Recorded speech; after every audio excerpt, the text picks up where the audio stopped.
Meet Daki. He's the posh dog, in an expensive collar and cashmere coat. But Daki doesn't care about such things. What's important to him is to play with his friends, and they're not too fussed where they play.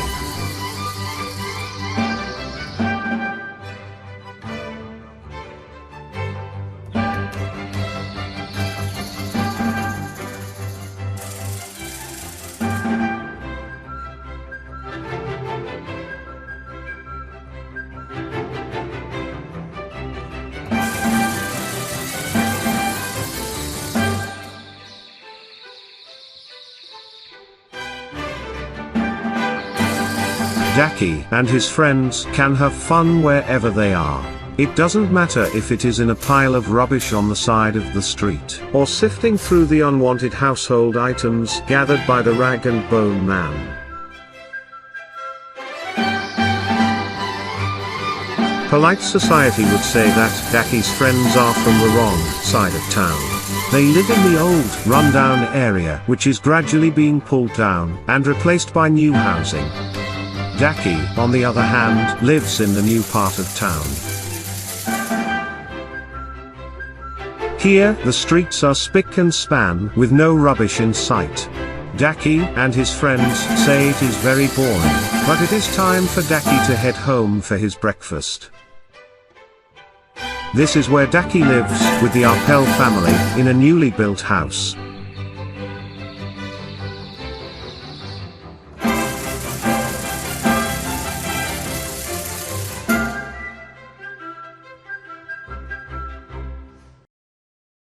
Mrs. Arpel is up bright and early every morning to ensure the house is clean and tidy. Daki may be well dressed, but Mrs. Arpel does not appreciate him messing up her home. Daki's friends wonder what it is like to live in such a fancy house. This is Mr. Arpel. He is very proud of his new house. It reflects his status as a very important man. Mr. Arpel is getting ready to leave for work. He does this every day, 6 days a week.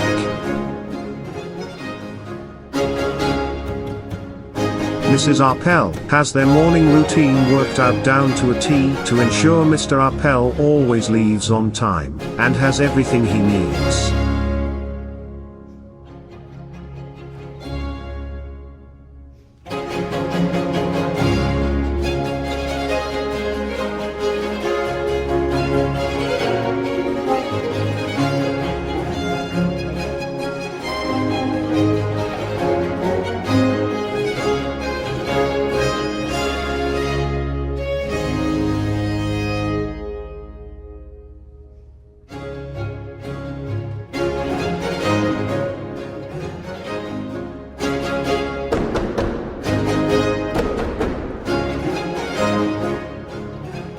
They are a devoted couple, always polite and courteous to each other, but there is as much warmth between them as that given off by a stunted cactus.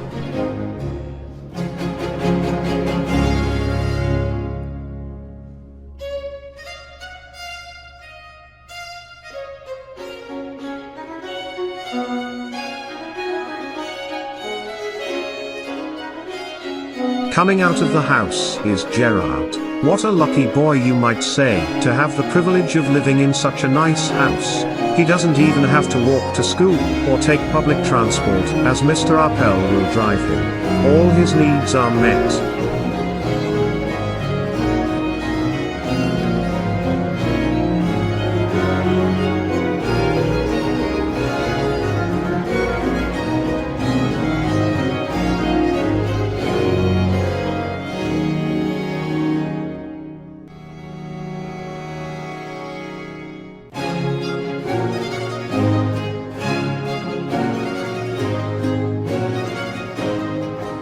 There is no need for Mr. Arpel to speed. He can't, because this is the rush hour, and the roads are gridlocked as everyone tries to get where they are going.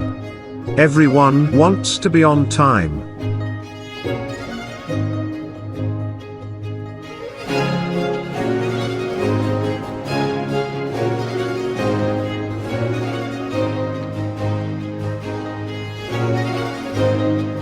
As always, Gerard arrives at school, punctually.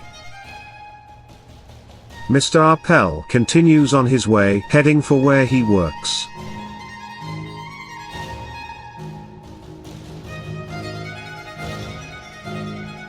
Mr. Appel is a very important man at the Plastac factory, which makes plastic tubing. A very important product should you need a length of plastic piping.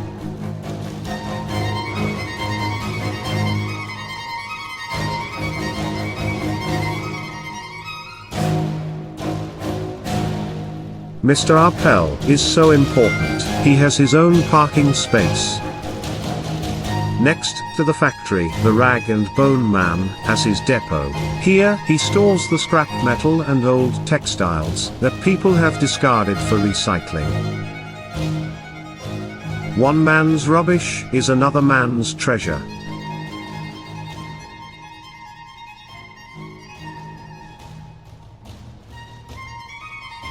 In the olden days, up until the 1970s, the Rag and Bone Man would travel at a snail's pace down every neighborhood street. As people heard him coming, they would come out and give him their recyclable rubbish. He would sell what he gathered to scrap metal merchants or the rag trade, and bones were reused to make soap or to make ornate handles for cutlery, ornaments, or toys. Every day, in the heart of the old district, people gather at the market stalls. Here, you can often find Frank, the street sweeper, and behind him, at the butcher's stall, there's our friend Monsieur Hulot with his umbrella. Frank has a tendency to talk more than he sweeps, but he is a vital part of the community. He knows everyone, and has a friendly word to say to everybody.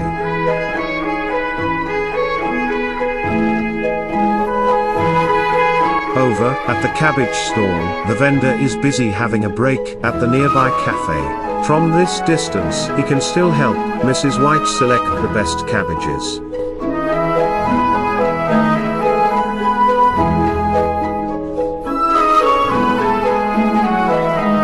He even gives her some parsley for free.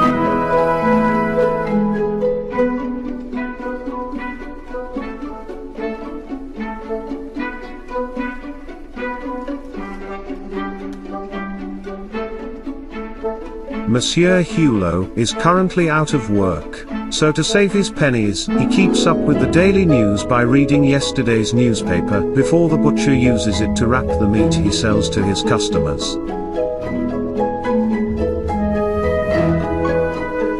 Seeing that Monsieur Hulot is preoccupied, young Betty sees an opportunity to have some fun, and purposely drops a couple of tomatoes on the ground. She then skips away, with all the innocence of a saint, leaving Monsieur Hulot to take the blame. Luckily, Monsieur Hulot is a regular customer, so after a heated exchange, Monsieur Hulot and the grocer are able to part amicably.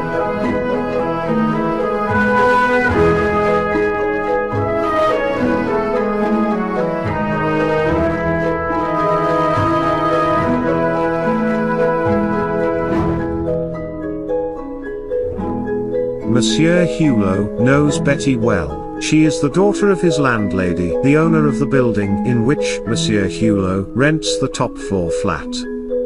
Despite her naughtiness, Hulot gives Betty a couple of apples as a gesture to let her know that he and the grocer figured out her prank. However, Betty's mother takes the apples away and tells Betty that she is too old for such indulgence.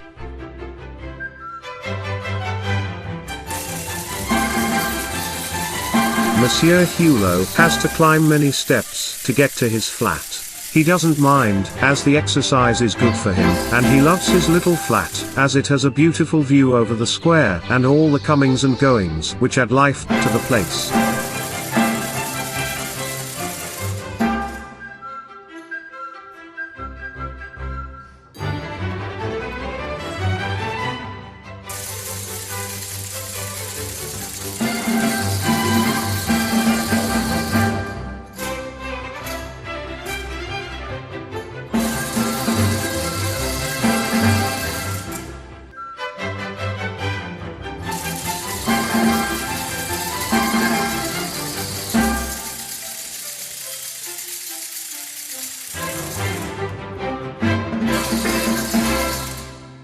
The place is in need of some repairs, but it is home. Today, however, as Monsieur Hulot opens his windows, they seem to have acquired a new squeak.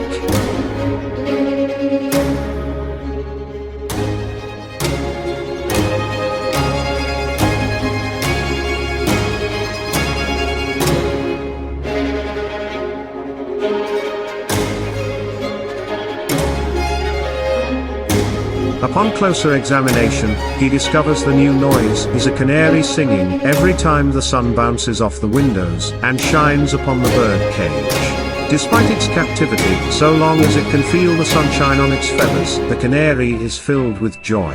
Monsieur Hulot leaves the window in place so that the bird can continue to enjoy itself, singing, while he heads off back out.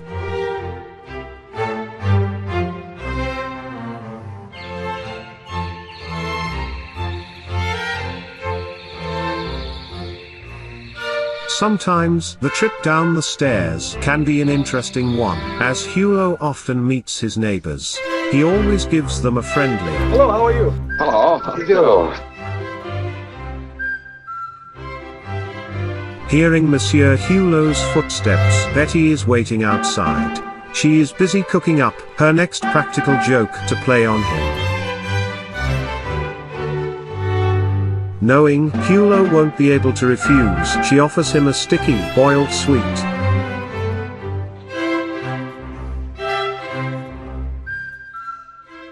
As she had hoped, he gets himself into a right mess. It sticks to his fingers, and then he puts it in his pocket, where Betty knows it will stick to everything inside. Betty is a mischievous young lady. Back in the square, Frank is talking to his reflection in a window. He is arguing with himself as to whether he should do some work. Seeing Monsieur Hulot, he sees the opportunity for a chat. But Monsieur Hulot says he can't stop. Right now, he is in a rush.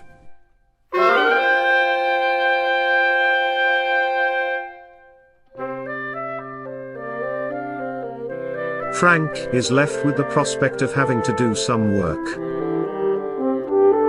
Monsieur Hulot is the brother of Mrs. Arpel. He has agreed to pick up his nephew, Gerard, from school.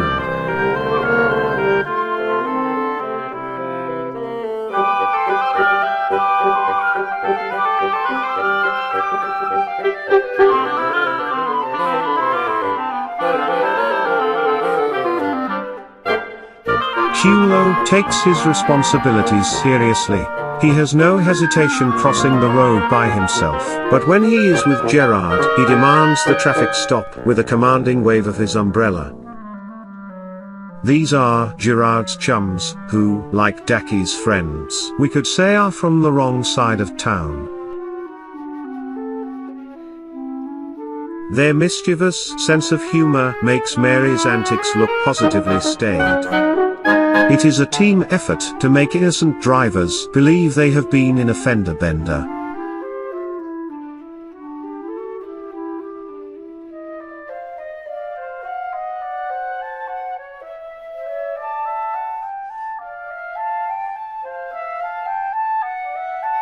The man feels quite a fool when he realizes he has been the butt of a schoolboy prank.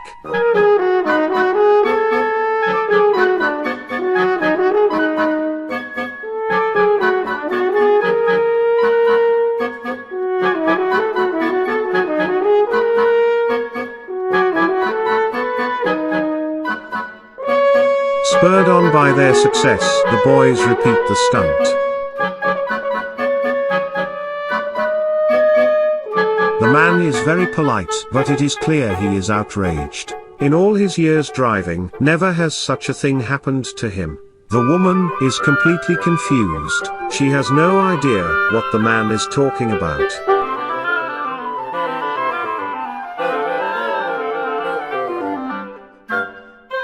Mrs. Dubroy has seen it all. She steps in and explains that they have both been pranked by the boys.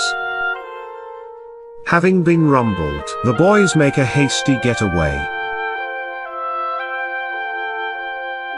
Monsieur Hulot, being the responsible adult in charge of at least Gerard, shakes his umbrella disapprovingly at the boys. But the owner of an old rust bucket thinks Hulot is pointing his umbrella at a problem with his car. The driver is so distracted he causes a genuine fender bender. Mrs. Dubroy assumes it's the boys larking about again and scolds a completely innocent passing schoolboy. The driver of the old banger, Gerard, and his friends all sheepishly sneak away, realizing that they have got off scot-free. Including Monsieur Hulot. Once the danger of being in trouble has passed, the boys go back to their usual rough and tumble.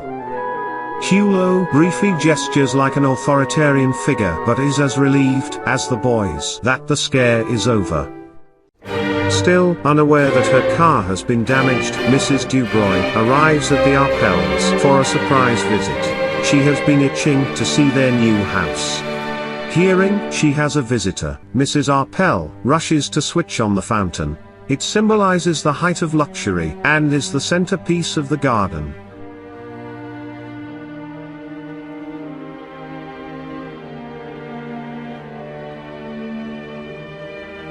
Greeting each other, the two women make all the right noises to indicate friendliness. Compliments are given regarding hats, the garden, and anything else important that comes to mind.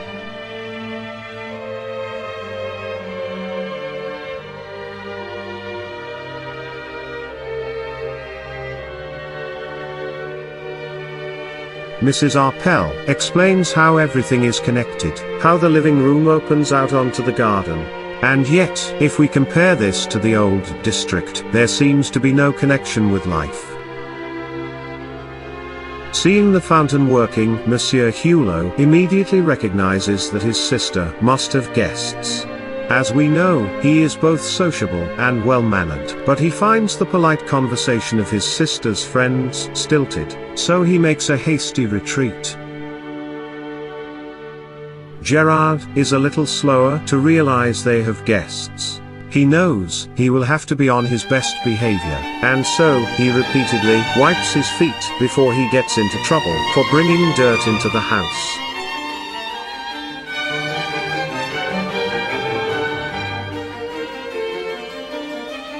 Even after his efforts to wipe his feet, Gerard has a sense of the inevitable to him. And he isn't far wrong.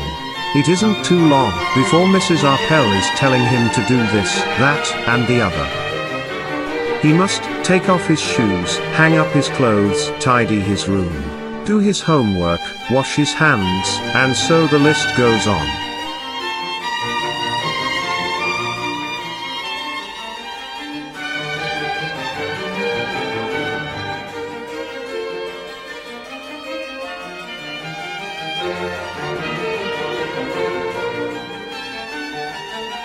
Mrs. Dubroy says it is time she is leaving. She says she doesn't want to keep Mrs. Arpel from her housework. Despite Mrs. Arpel's protestations that she doesn't spend all day cleaning, she quickly removes a bit of debris that is fouling the path and destroying the perfection of her otherwise immaculate home.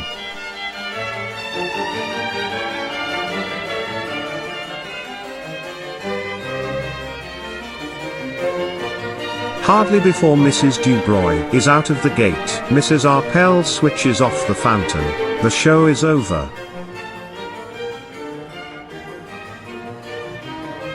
A few hours later, Mrs. Arpel hears the doorbell. Once again, she rushes to switch on the fountain, until she hears her husband call out, "It's only me!" Then she realizes the show of the fountain is not needed. She has lost track of time as she is so excited. She has a big surprise for Mr. Arpel. She hurries him along to outside Gerard's bedroom door. There, they peek in. For a change, Gerard is doing his homework. How proud they are, at last, signs that he might grow up to be like his hard-working father. How easily the parents deceive themselves with their aspirations.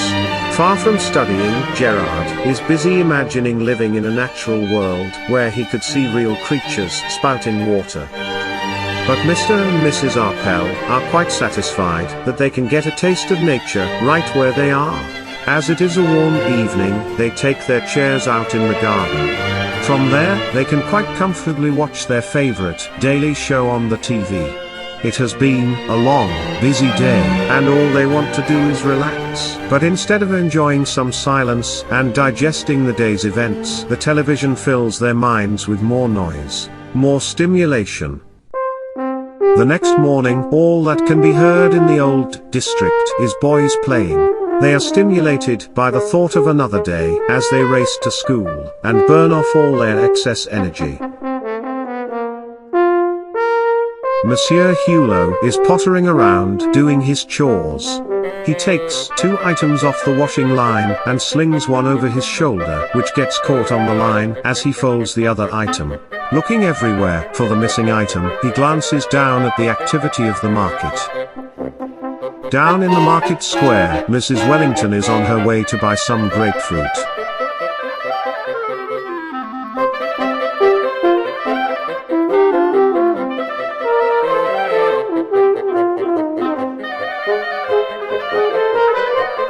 But when the greengrocer, Charlie, weighs the fruit, the scales show an exorbitant price.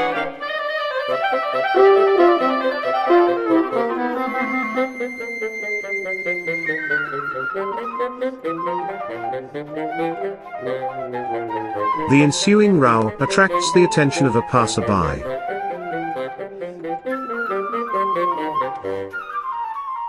He points out that Charlie's truck has a flat tire which is affecting the balance of the scales.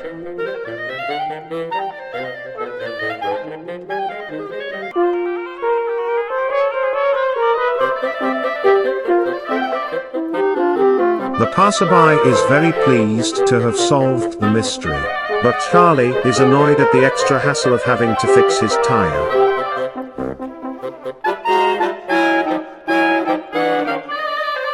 Monsieur Hulot greets Betty in the manner he has done so since she was a little girl. He tells her to be patient while he gets his bicycle out, and he will let her ride on the back.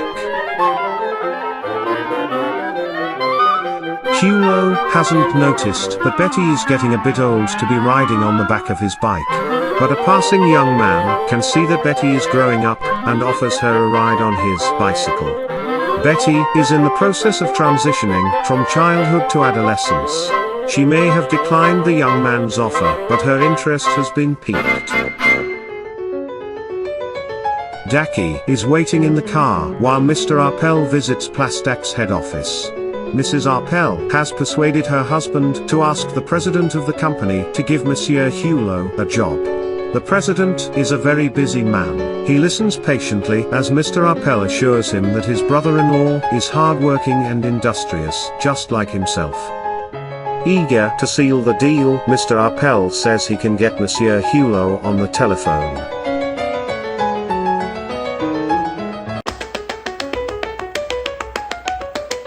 Tension rises as Mr. Arpel has trouble getting through to Hulot. Mr. Arpel can sense that the president is becoming impatient.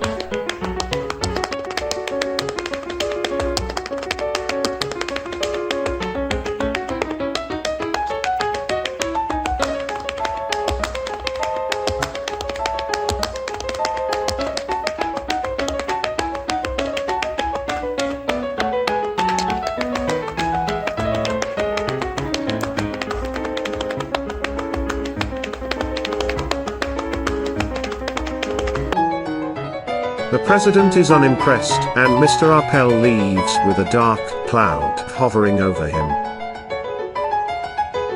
The president buzzes in his next meeting. These are 2 representatives of a new, important client, and the president is keen to impress. But when the president picks up the telephone, he finds Mr. Arpel's call has not been ended. Frantically, he buzzes for his secretary.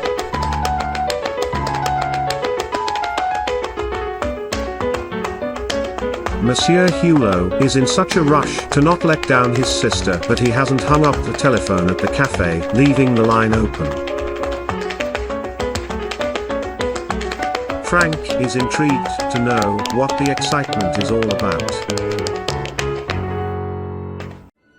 Plastak's headquarters are still in the process of being built. Being close to the old district, it doesn't take much time for Monsieur Hulot to get there on his bicycle. The president's secretary has arranged an interview for him with the HR department. In his haste, he steps in some spilt paint. It also seems he has brought with him some of the dogs from the old district.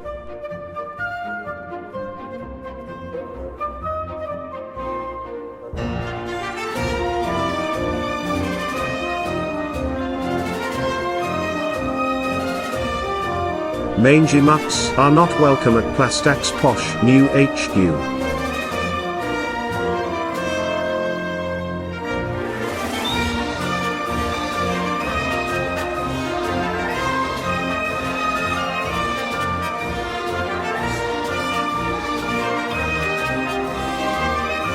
Hulot is conscious that there is something wrong with his shoe. But in his rush, he hasn't yet stopped to see why it feels funny when he walks. Luckily, he has time to sort it out as the HR executive is freshening up in her office.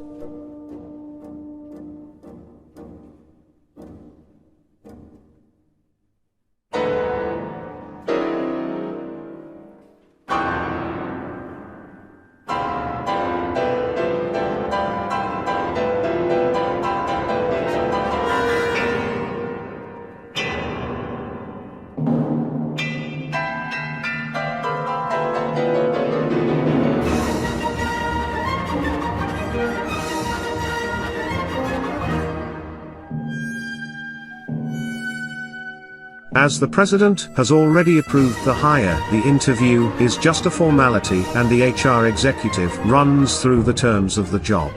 However, both the executive and Monsieur Hulot are distracted by the footprints. The executive feels uncomfortable as she recalls how, only moments earlier, she was in a state of undress next door. Finally, she decides she needs to speak to her superiors and report that Monsieur Hulot has been behaving inappropriately. Monsieur Hulot doesn't know what to make of the situation and so calmly waits.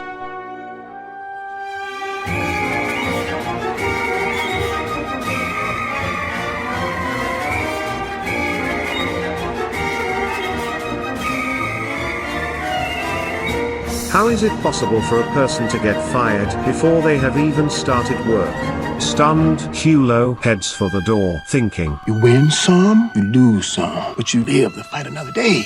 But when the executive insists he leave through the other door, he begins to sense there is more to the situation than just his bad luck of having stepped in some paint.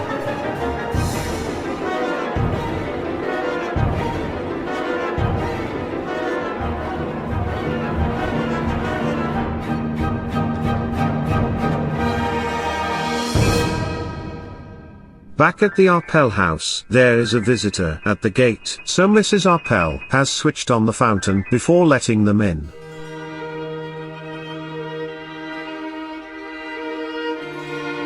The stranger turns out to be their neighbor. She is returning a ball that Gerard has kicked into her garden.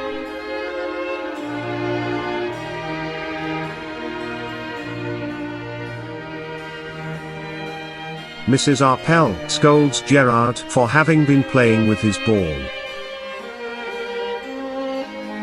She then proceeds to give the neighbor a guided tour of the new house.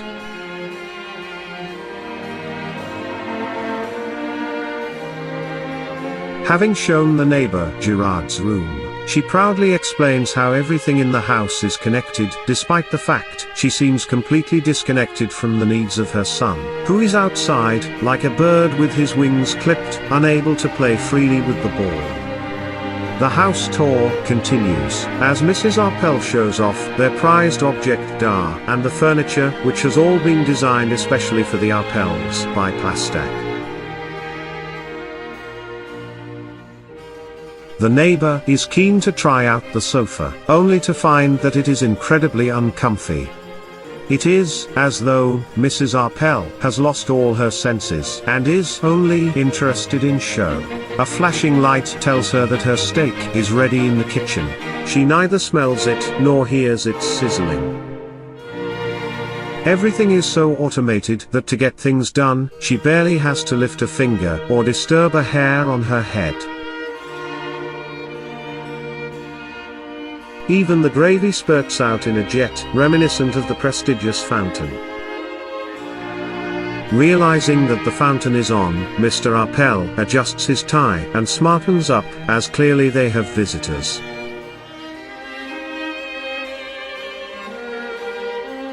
Mr. Arpel is home, just in time to meet the neighbor.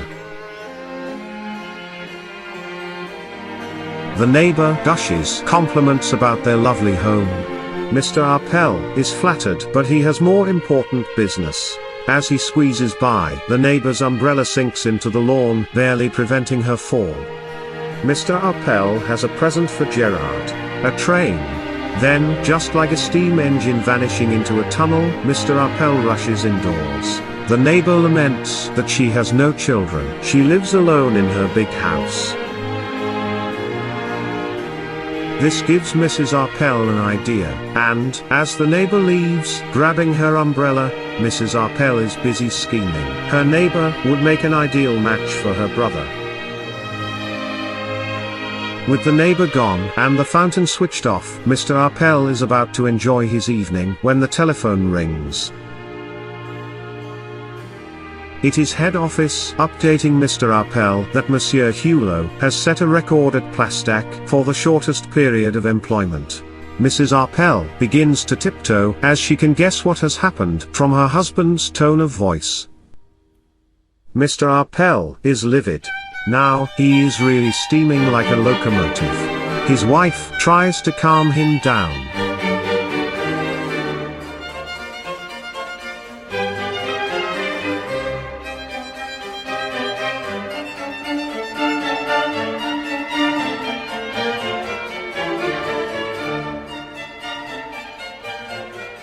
Mrs. Arpel brings out the food trolley. Like a train pulling into a station, she knows just how to placate her husband. The doorbell rings just as things seem to be calming down. On goes the fountain. But it's only Monsieur Hulot. Mrs. Arpel switches off the fountain to make it clear that she is very annoyed with her brother.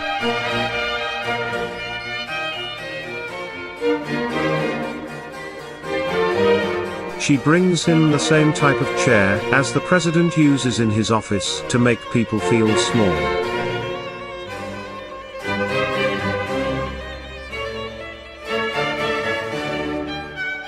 But Hulot is having none of this. He's had a bad day. Luck was not on his side, but he won't be made to feel uncomfortable.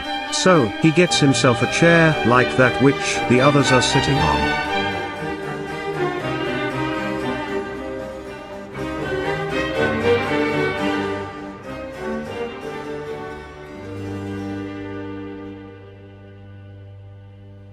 He has a present for Gerard. Unlike Mr. Arpel, who dumped his present and left, Monsieur Hulot takes his time and gives the gift with love. Gerard gratefully receives the present, much to Mr. Arpel's jealous annoyance. Hulot then gives Gerard a whistle. It is the simple things in life that can make a child happy. But instead of being able to enjoy his son's happiness, Mr. Arpel pushes down all his feelings, as the situation is making him so angry. Hulot goes to get himself a glass.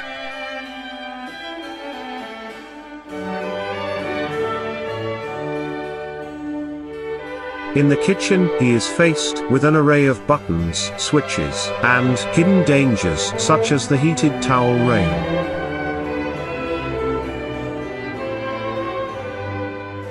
It takes some figuring out to perform the simple task of opening a cupboard.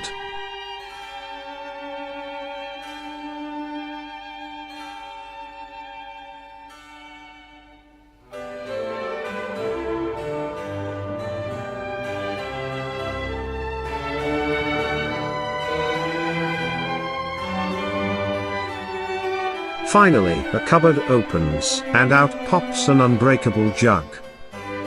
At least, some newfangled ideas are useful.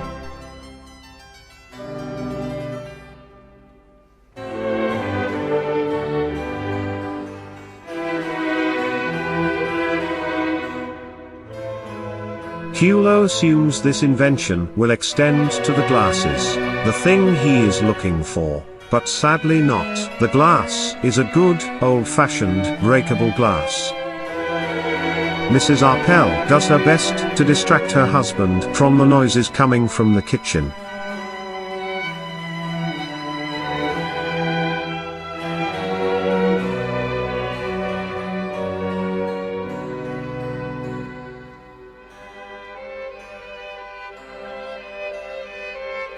Hulo decides to stick with what he knows and do without a glass.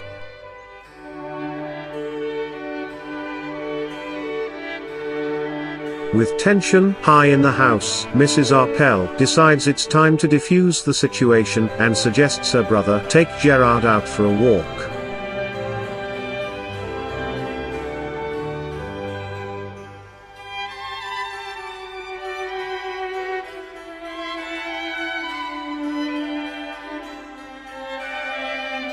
As they leave, they are ever mindful to stay on the path, however much it may meander.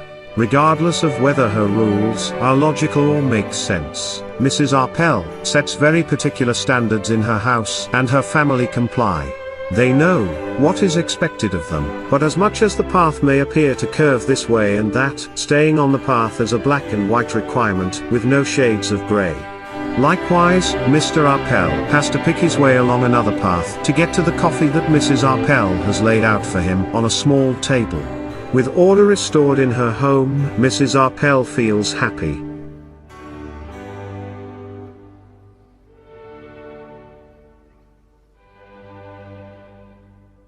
Meanwhile, on the open road, Monsieur Hulo and Gerard feel a sense of liberation as they speed along towards the comforts of the old district.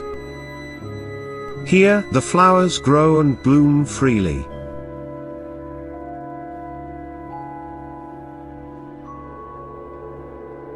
And, in some flowing water, the boys play unhindered.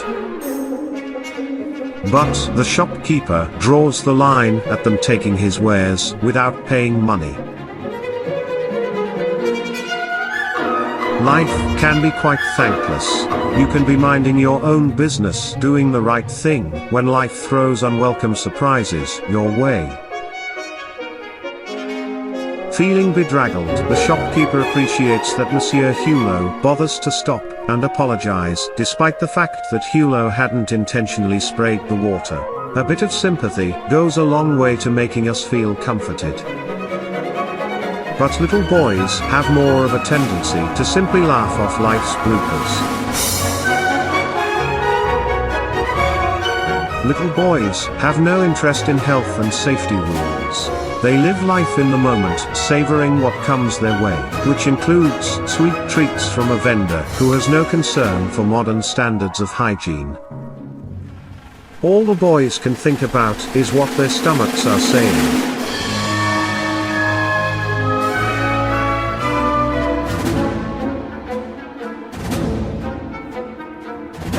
Gerard rushes off to ask his uncle for some money so that he can join in the feast. Monsieur Hulo, happy to make his nephew happy, gives the money without asking what it is for.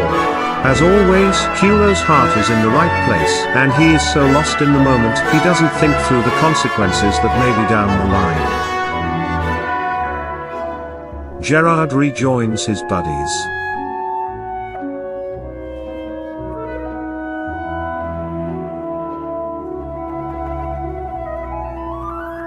Sometimes, life's bloopers may be heaven-sent, but, other times, they may simply be the result of mischievous little boys.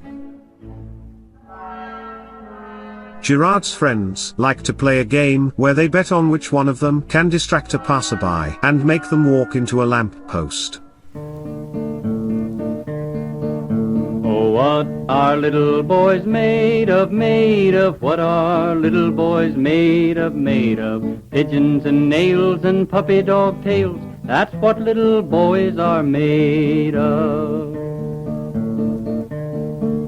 Oh, what are little girls made of, made of? What are little girls made of, made of? Sugar and spice and everything nice, that's what little girls are made of.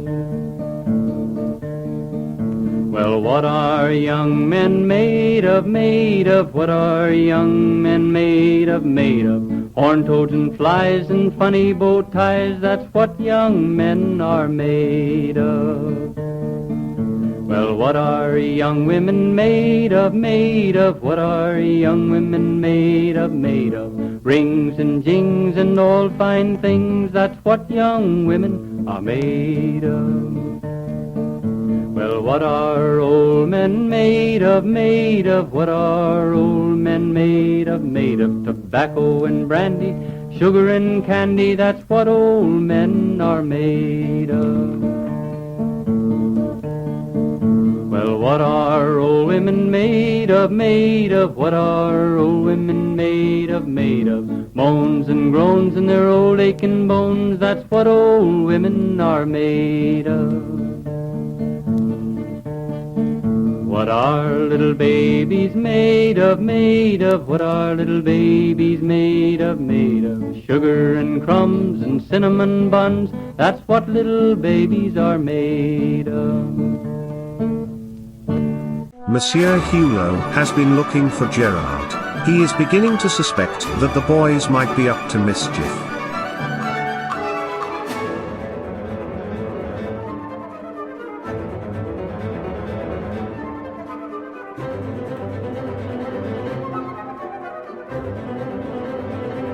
Having roped in the services of a very young lad, the boys feel guilty that they may have taken things a step too far, and so they scarper just as Monsieur Hulot comes along.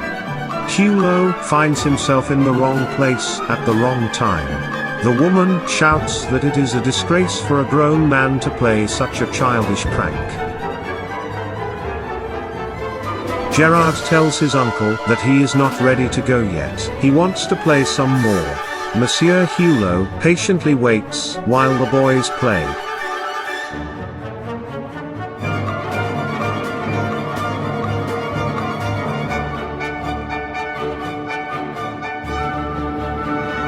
Hulot will need to put on his bicycle lights soon as dusk is falling. It's getting late, and Monsieur Hulot and Gerard are not back yet. Mr. Arpel is getting very irritable. Mrs. Arpel is dressed like a dentist's assistant. She has been on a cleaning frenzy while they wait.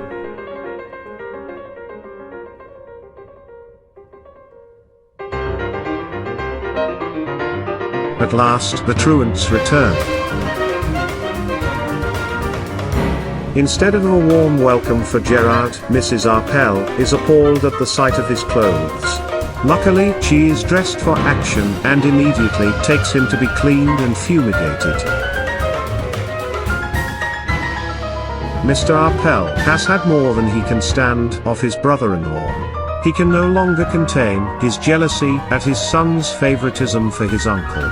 It is an insult to Mr. Arpel as Gerard's father. He is the one who has provided for his son and given him such a fantastic home, and yet, his ungrateful son prefers to spend his time with his no-good uncle. Mrs. Arpel rubs and scrubs Gerard as Mr. Arpel continues to rant. Finally, Monsieur Hulot decides it might be prudent to leave and tiptoes away. He is shocked at some of the things he is hearing. It is best to turn a deaf ear to them.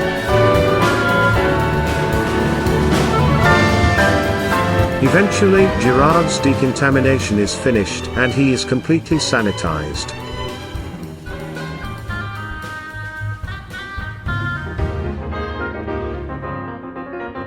Mrs. Arpel prepares him some food with clinical precision. But Gerard is not hungry. He is full of snacks, and any remaining appetite has been lost now that he feels depressed.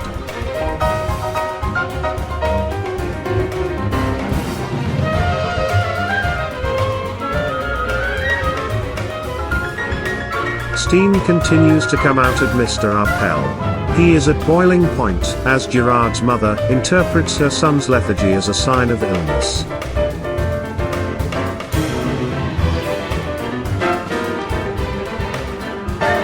Mrs. Appel is flustered as she thinks how she now has 2 patients to care for. Leaving her son alone, she caters to the needs of the grown man, as she is more adept at handling him. She gently plants in his mind the idea that the solution to their problems is to get her brother married to their neighbor. She has it all planned, and the way to get the ball rolling is to have friends over for Sunday lunch.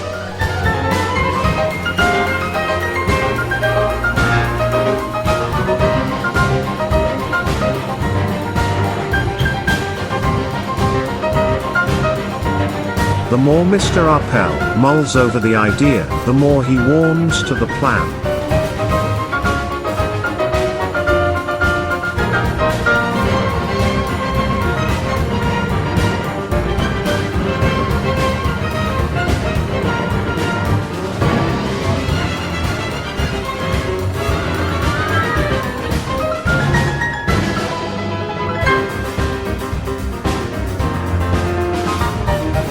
As his parents listen to the sound of the neighbor's lawnmower, Gerard listens to the sound of children playing outside while he is trapped indoors.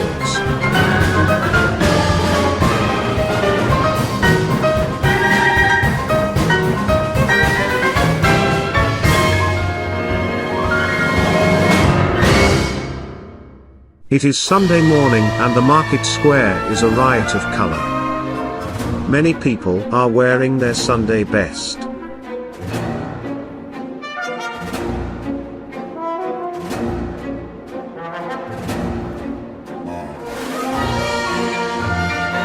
Despite the openness of the square, it has an intimacy to it, and the policeman freely discusses with one vendor his need for a new pair of braces.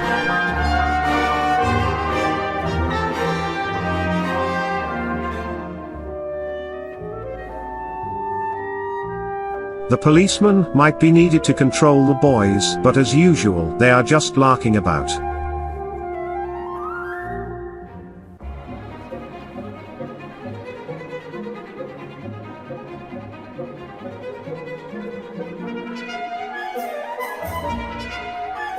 The young man that previously offered Betty a lift on his bicycle sees Frank is busy and moves on.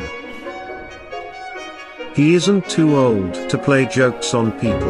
As he passes the landlady, he makes chicken noises, giving her a shock as she thinks the chicken has come alive. Gaston's wife has told him to pop downstairs to water the flowers and take the dog out for a quick walk.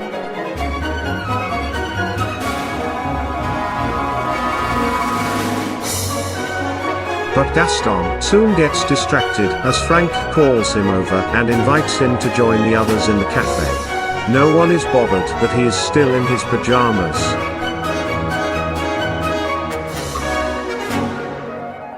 His wife looks out, only to find he has forgotten the task at hand. To help keep Hulot on track, he has his landlady. She has starched a shirt for him to wear to the lunch at the Appels. It is a team effort to ensure Hulot gets there.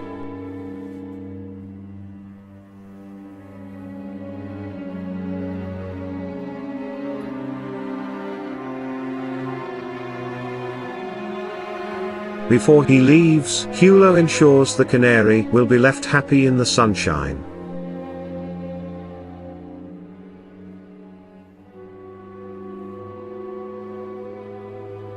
As the landlady becomes impatient, he tells himself there is no need to worry, and taps his pipe on his foot. This too will pass. He knows how to behave in the close proximity of his neighbors, even when it gets almost embarrassingly informal. But he is at a loss as to how he should conduct himself around his sister's snooty friends.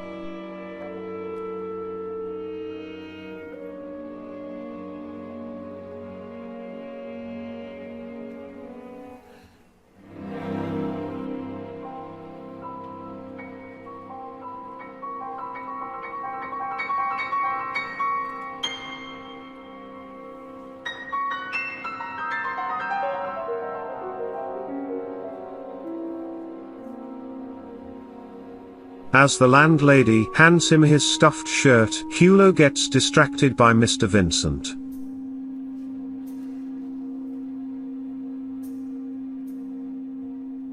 Monsieur Hulot is so engrossed in hearing about Mr. Vincent's fishing trip, he doesn't notice how grown-up Mary is looking in her dress.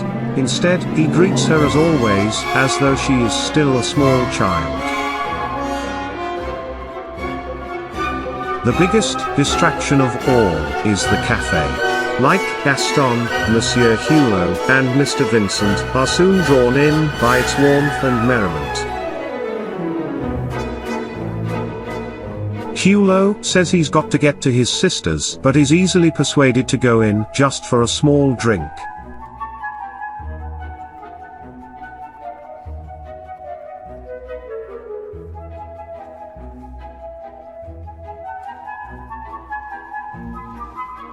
The cafe is like Grand Central Station as people come and go, and in the hubbub Mrs. Arpel's luncheon is easily forgotten. The man in the smart suit calls to Charlie, the greengrocer, to join them. If only Charlie would join them in the cafe, Monsieur Hulot might find out that Charlie has a delivery to make at the Arpels and Hulot could get a lift. But Charlie says he won't be distracted. His truck is a mess because he is always busy serving his customers. His customers are his priority. With so many wrongs to right in the world, there is much to discuss. The shirt easily gets forgotten in the mix.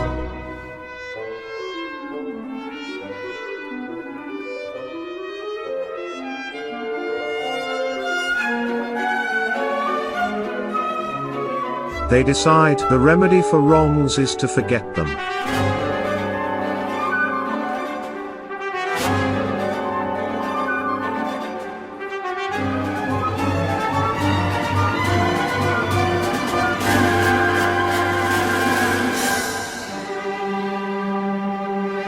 Some rights need assistance.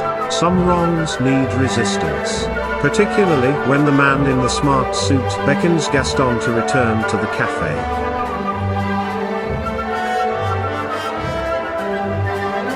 Gaston's wife can see that he is about to get distracted again. Luckily, she has got the dog well trained, and he obeys the command to come home.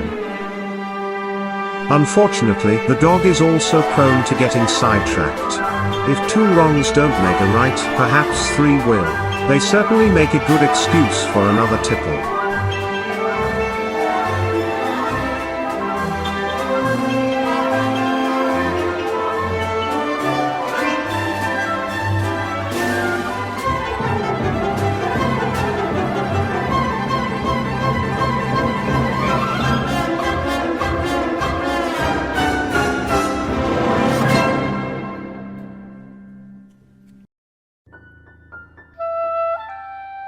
Charlie arrives with his delivery for Mrs. Arpel.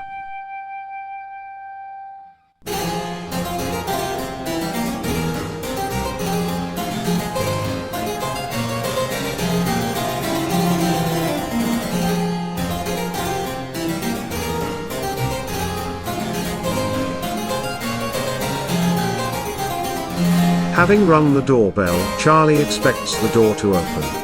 Instead, he hears a gurgling, a bubbling, and the sound of running water.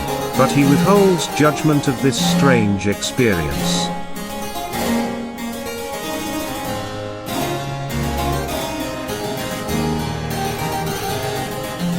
Once inside, Mrs. Arpel sees it is her fruit being delivered, and switches off the fountain. Charlie is mesmerized, as the oversized fish seems to be in its death throes.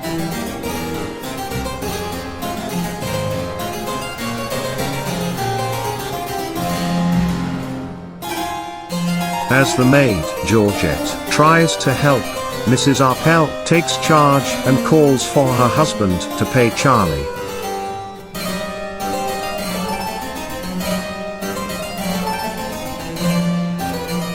Mr. Arpel is very generous and tells Charlie to keep the change. As Charlie leaves, he eyes the fish with suspicion.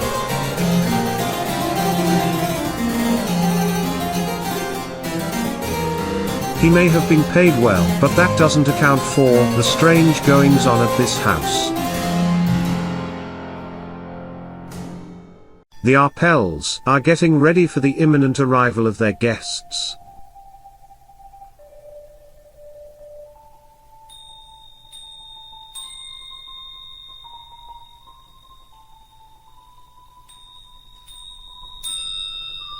The doorbell rings. This could be their first guest. Mrs. Arpel rushes to switch on the fountain.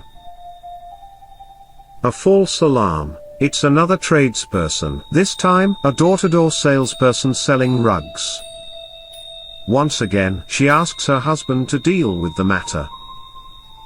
Mr. Arpel makes it clear that they don't want to buy any rugs today. But what is this?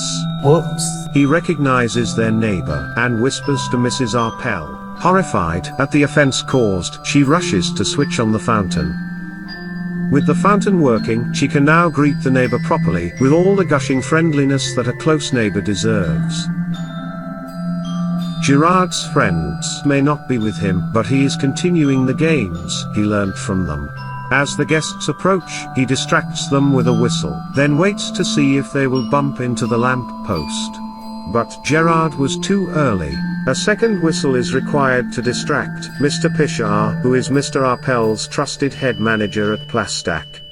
Gerard has also learnt from his friends when to scarper. However, in this case, he might have been safer where he was.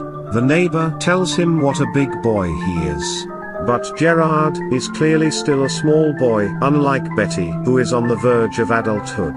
The neighbor talks to Gerard as though he is a pet dog. Gerard listens with tolerance and forbearance. He may still be young, but it seems Gerard is the only one present behaving like an adult.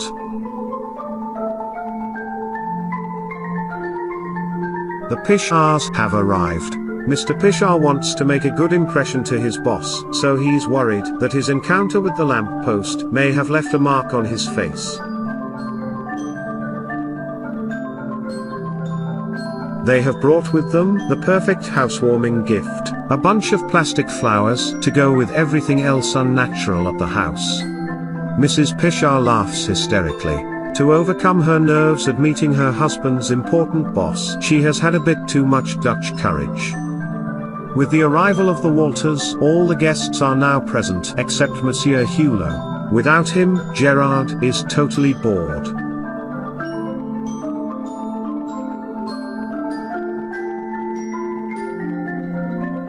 The guests sit as formally as the garden arrangements. Only the fountain seems to have anything to say as it gurgles and bubbles.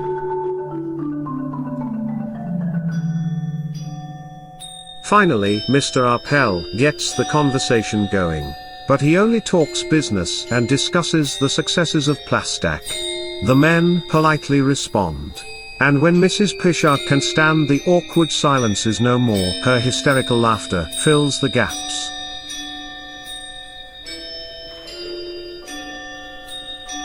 Food and drink might be a better filler.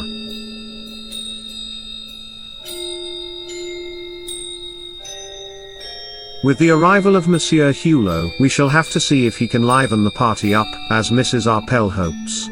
Or will he ruin the event, as her husband fears? Things are not off to a good start, as Hulot remembers something in his saddlebag, forgetting to first greet the assembled guests. And in Gerard's haste to greet his uncle, he forgets how precious the espalier tree is that he is climbing. The espalier trees are being carefully trained to stunt their growth and create tiers of horizontal branches. As Mr. Arpel and Mr. Walter sit down to chat about world business affairs and the economy, Monsieur Hulot helps Gerard sort out more immediate problems.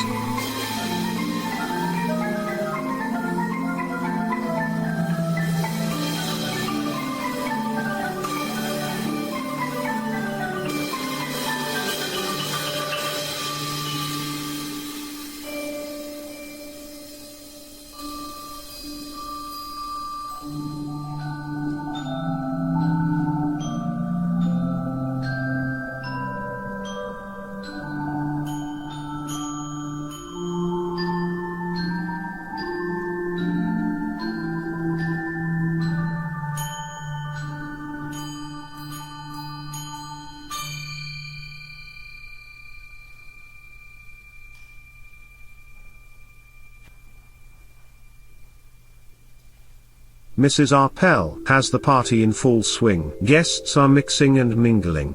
She takes Mr. Walter with her, leaving Mr. Arpel free to call over Mr. Pishar.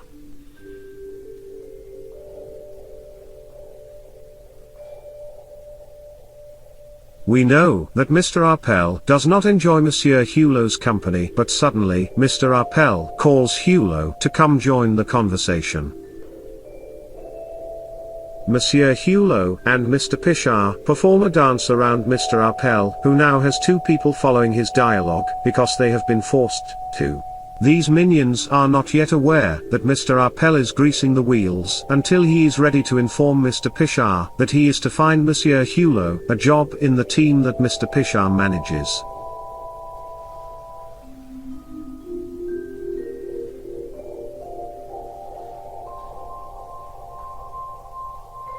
Mrs. Arpel is providing the ladies with a grand tour of the house.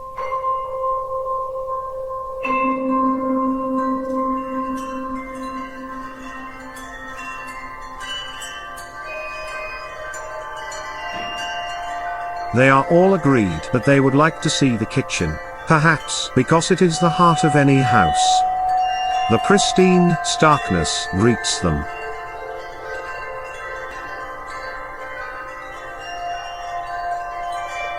Out in the garden, Mr. Walter wonders if builders have arrived, as all he can hear coming from the kitchen is a whirring, buzzing, and other strange mechanical noises.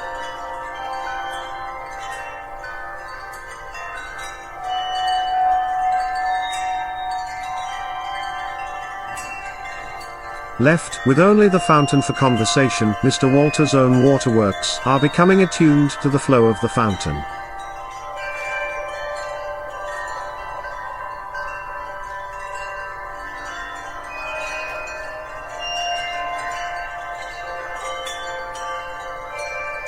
With military precision, the guests make their way back across the path to the table.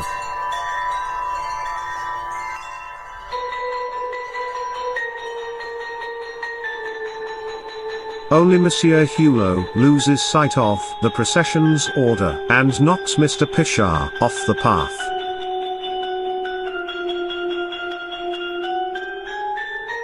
Left to their own devices, the guests each gravitate towards where they are most comfortable. Monsieur Hulot finds himself next to Mrs. Pishar. Her laugh may still be embarrassing and intoxicated by alcohol, but at least now, Hulot is telling her things that genuinely tickle her funny bone.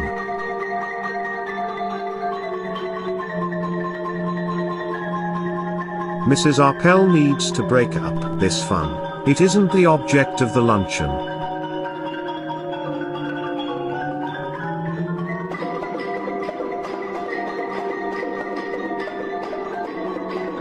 So, as the gracious host that Mrs. Arpel is, she adeptly maneuvers her guests and introduces Monsieur Hulot to her neighbor. Her plan is that the two of them can bond with the aid of a drinks holder and some impressive information about Hulot that she whispers in her neighbor's ear.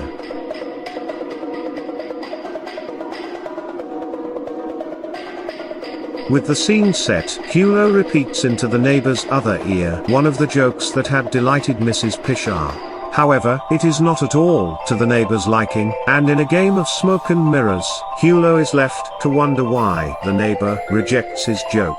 She likes cigarettes, and he pipes, but essentially, aren't they just two people alike? Fed up of holding the drinks stand which has been uniting them, Monsieur Hulot struggles to deposit it in the ground. Finally, with a single thrust of the stand, it sticks firmly in the earth. But the fountain seems oddly quiet as the neighbor continues her monologue. Desperate to get away, Hulot grabs the drinks stand.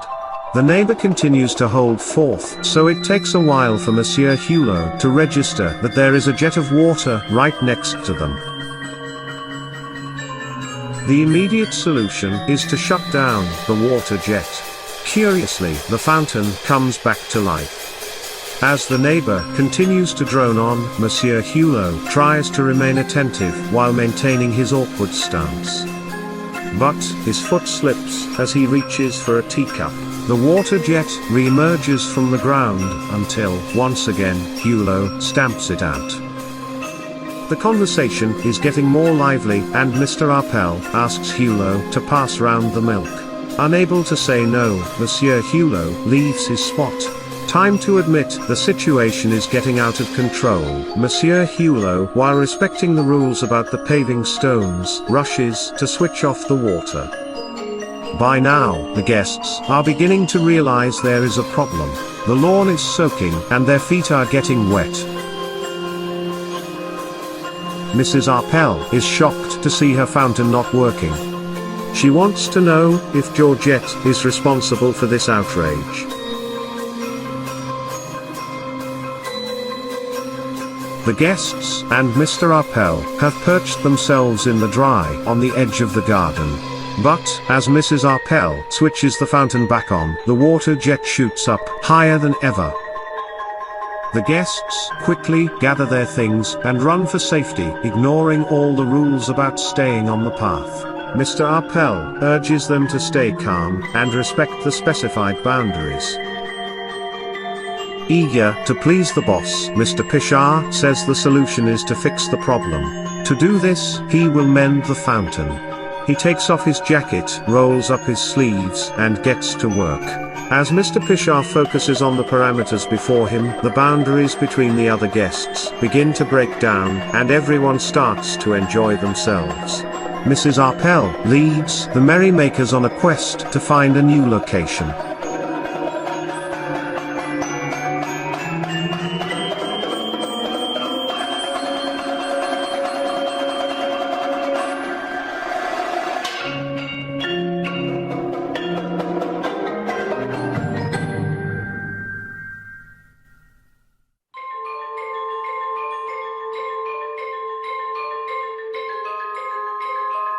At last, they arrive at a remote island.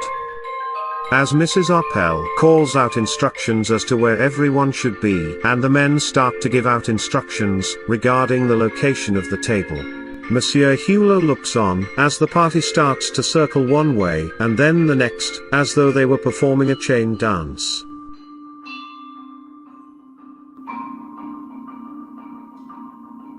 Suddenly, Mr. Arpel breaks away and leads the dancers back to where the party started.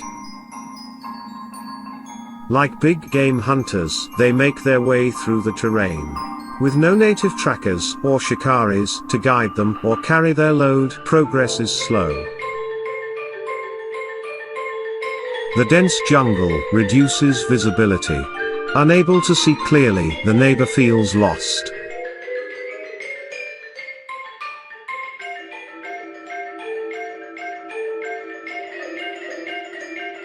Monsieur Hulot strays off the beaten path and finds himself stuck in swampland.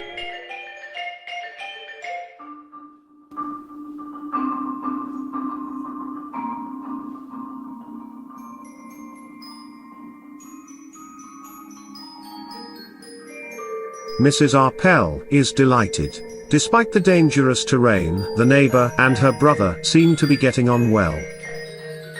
But Monsieur Hulot finds the conversation too sickly sweet. He is planning to escape at the first opportunity.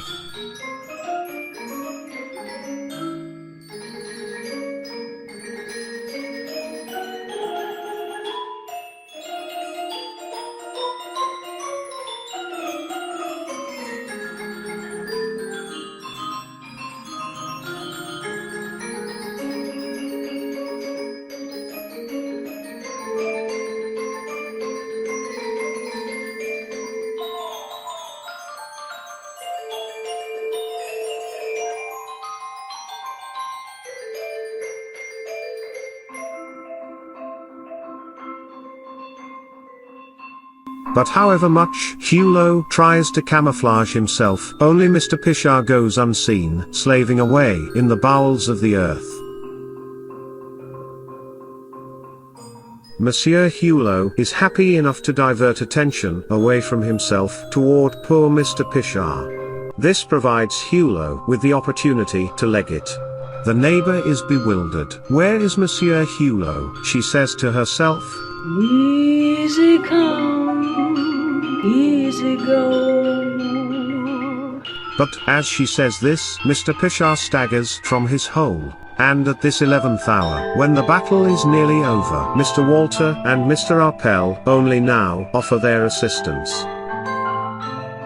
Upstairs in the house, Gerard helps Monsieur Hulot dry out his clothes. Mrs. Pishar laughs as she sees the casualties of the luncheon mount up. Life is rarely easy. Mr. Pishar has put the hardships behind him, and he is busy showing everyone that he has had success. The battle has been won. With great excitement, Mrs. Arpel dashes to switch the fountain back on. With bated breath, everyone listens as the fountain makes strange noises. Then, with a mixture of emotions, they look as brown water shoots up.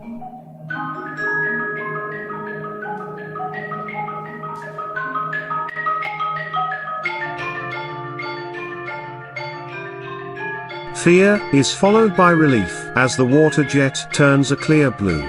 Mr. Pishar proudly looks on as everyone claps in applause for the fountain. Suddenly, the fountain joins Mr. Pishar in being overlooked, as a striking young man strides through the garden gate. The guests look at each other and shrug. Who is this?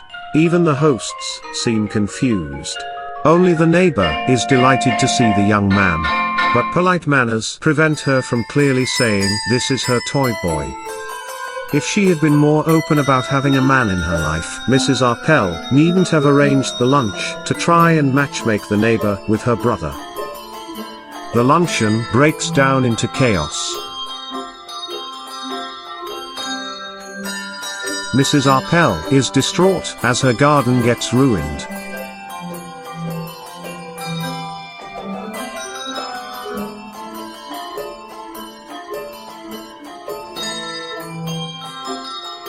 After much running around after the dog, Monsieur Hulot manages to tie down the neighbor, but not in the way that Mrs. Arpel had hoped for at the outset of the day.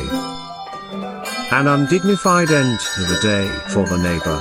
Plus, her toy boy doesn't seem to have the brains to know how to respond. He seems a bit empty-headed. The guests begin to leave. Mr. Pishar politely says it is absolutely no problem that his best clothes have been ruined.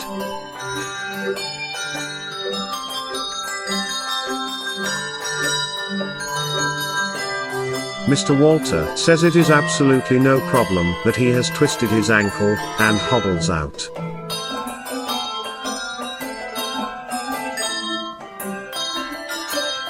And so, the luncheon comes to an end. And the garden gate swings shut.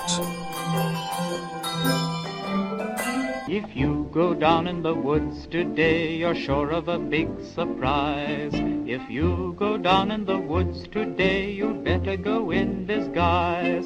For every bear that ever there was will gather there for certain, because today's the day the teddy bears have their picnic.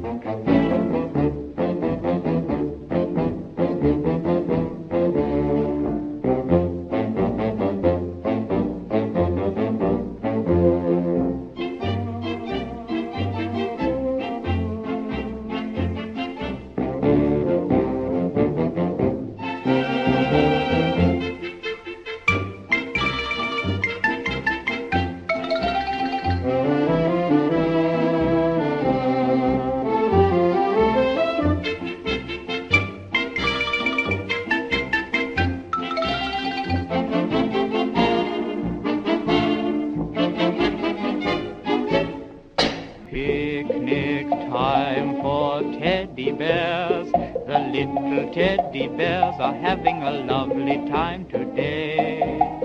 Watch them, catch them unawares, and see them picnic on their holiday.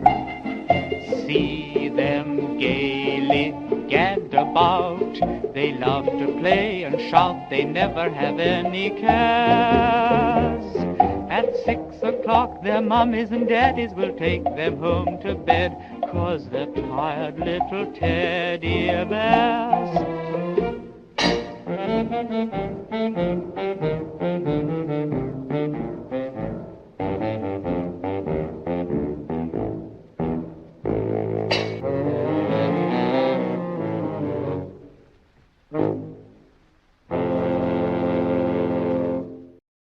It is Monday morning. Mrs. Arpel has a lot to do today, as it is the Arpels' wedding anniversary. She shoos away the workmen. She doesn't want her husband to see them, as it will ruin her surprise.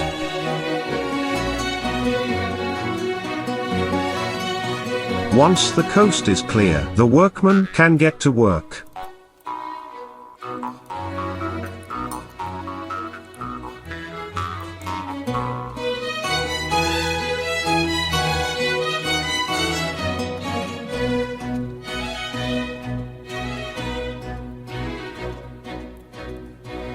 It is a day of celebration, not just for the Arpels, but for Monsieur Hulot as well.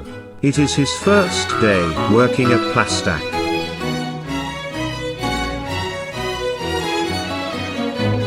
Hulot's not off to a good start.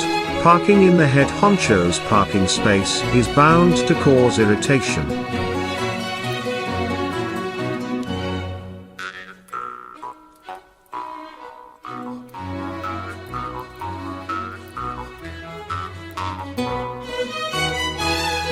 But nothing irritates Tati, who rushes out of the car door, eager to do the rounds. Tati regularly accompanies Mr. Arpel to work. When the employees see Tati speeding past, they know Mr. Arpel isn't far behind, and immediately look their most industrious. Mr. Arpel is very proud of his hard-working staff.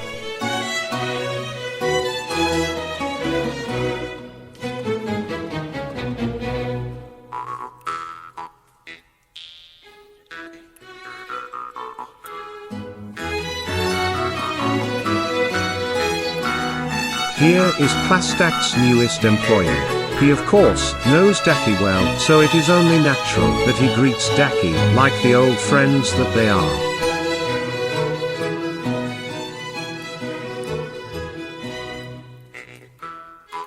But Tati has a short concentration span, so he is soon off, leaving Monsieur Hulot still sitting on the floor. It is not a good look to be found sitting around on your first day of employment.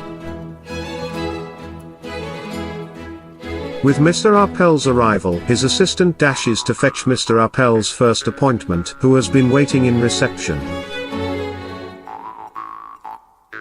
The assistant is so quick on her feet that the visitor's underpants ride up as he sprints along to keep up.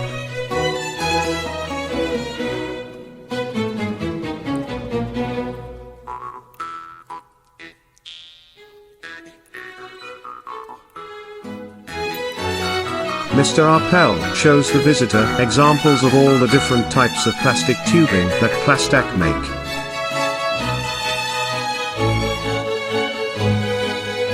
The assistant interrupts to say a client is requesting delivery information. Mr. Arpel instructs her to contact Monsieur Hulot. Being his first day, Hulot is feeling overwhelmed with all the things he is trying to do at once. As he answers the ringing telephone, he feels he has at least put out one fire. But distracted by the note he is reading, he mistakes the telephone receiver for his pipe. Mr. Pichard is also struggling today. He is worn out from the previous day's hard labor. But ever willing to please the boss, he says he is as fit as a fiddle, and has no problem showing the client round the factory, while Mr. Arpel goes to examine his new car. As Mr. Pichard takes off his lab coat, he prepares to show the visitor the inner workings of the factory, and leads the client out through the door marked private.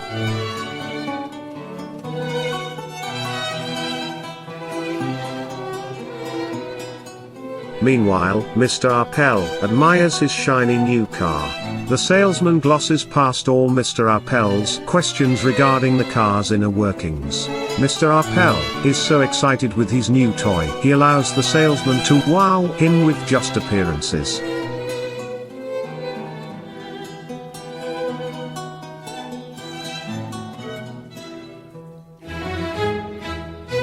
Mr. Arpel is so distracted he does not notice that while the front door smoothly closes, the back door is faulty and sticks. It seems Mr. Arpel has something in common with his brother-in-law. They can both get distracted. Seeing that Mr. Arpel is busy, his assistant decides there is no time to waste and goes to Monsieur Hulot for the paperwork she needs. Hulot had every intention of working hard on his first day, but the monotony of the work and the heat of the factory are sending him to sleep.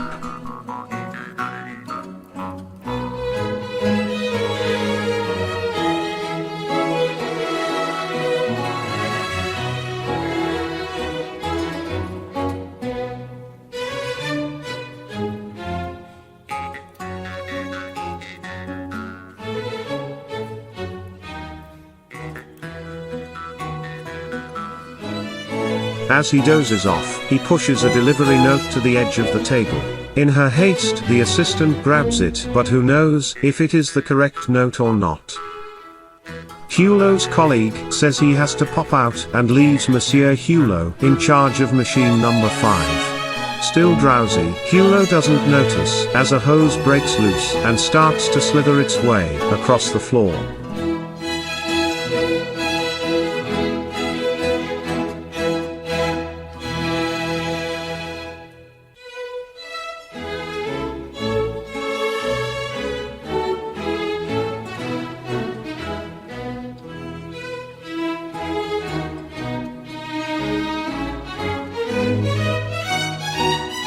Waking up, Monsieur Hulot sees the snake-like coils of piping. He hurries to the machine as it continues to spew out more piping. He tries to get the situation under control by putting the piping back where it came from. But the piping has a life of its own.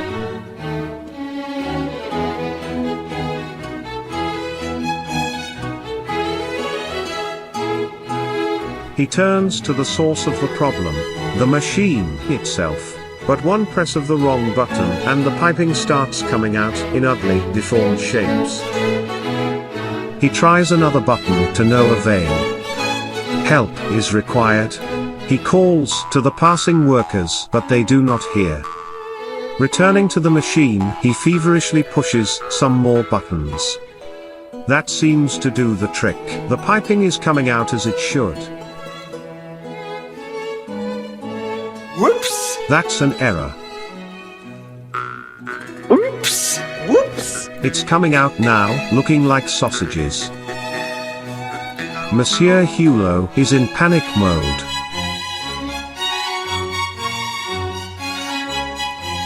Returning from his break, Hulot's colleague assesses the situation and laughs. It's not his problem, as it is time for his lunch break, so he's off. He says Monsieur Hulot can sort the problem out on his own. The machine is starting to make the whole factory vibrate under the strain of making such strange shapes. If the visitor had trouble earlier keeping his underpants in place, now his socks are falling down. He looks a bit like Pippi Longstocking.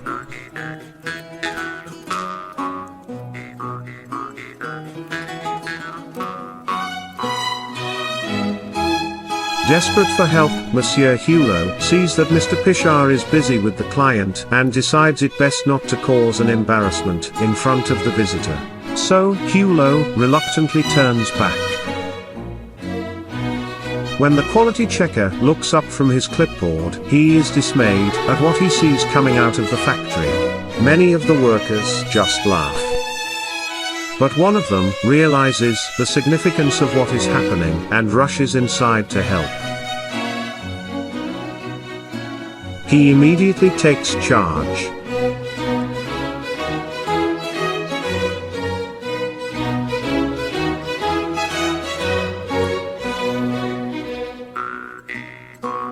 He is annoyed that no one had the sense to simply switch the machine off.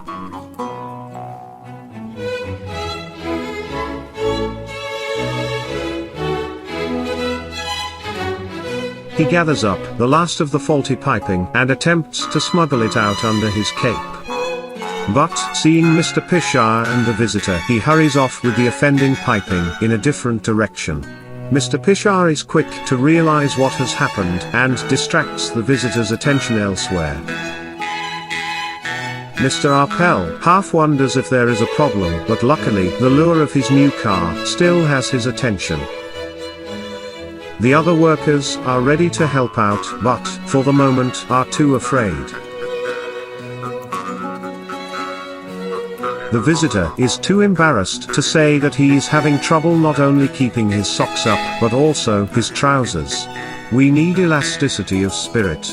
It keeps us flexible and allows us to bounce back after embarrassments, and to keep going after we have made mistakes.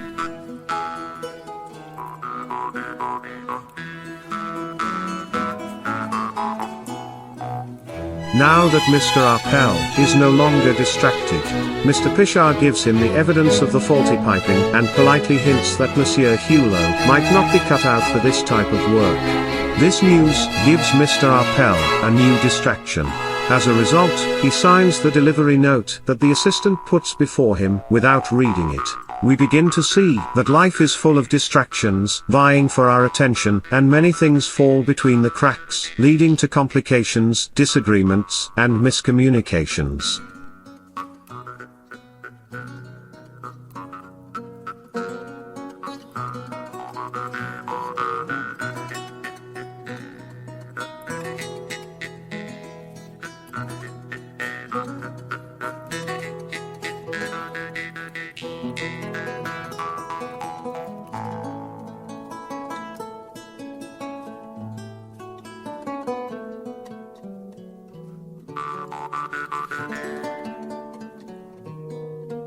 For the moment, Mr. Arpel can no longer worry about problems at the factory. It is his wedding anniversary. He makes Mr. Pishar promise to keep the car a secret, as it is to be a surprise for his wife. Monsieur Hulot and the workers are working together to dispose of the faulty piping. The rag and bone man has offered to take the offending item away. But the horse is not happy. He normally carries recyclable waste, and the piping is simply unwanted, with no future purpose.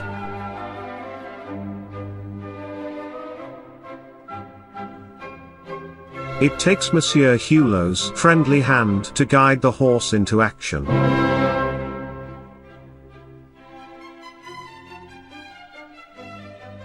Despite the day's dramas, Monsieur Hulot hasn't forgotten that he is to pick Gerard up from school.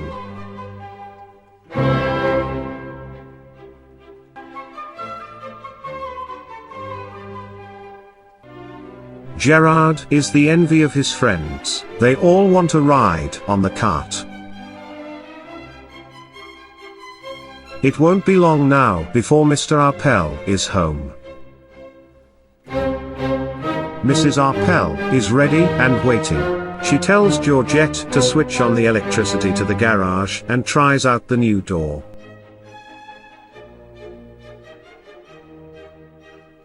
The surprise is ready. All that is left to do is to hide.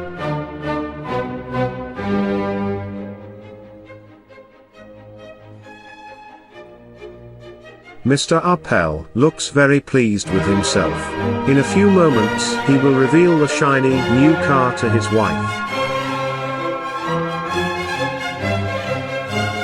Surprise for you. Surprises? Oh, I love surprises.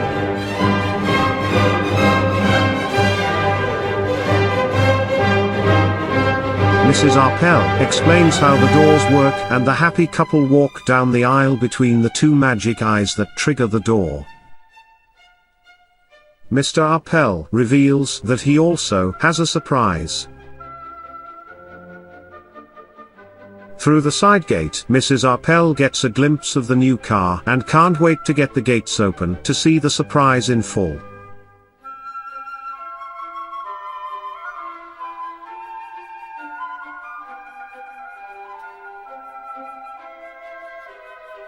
The couple are in seventh heaven as they try out their new toys with the latest technology. Daki says he is also interested. His tail triggers the magic eye, and the garage door swings down, trapping the Arpels inside. Trapped in their concrete tomb, the Arpels call to Daki. But the more they call, the more Daki gets the sense he has done something wrong, and keeps his tail down. Now the magic eyes won't work.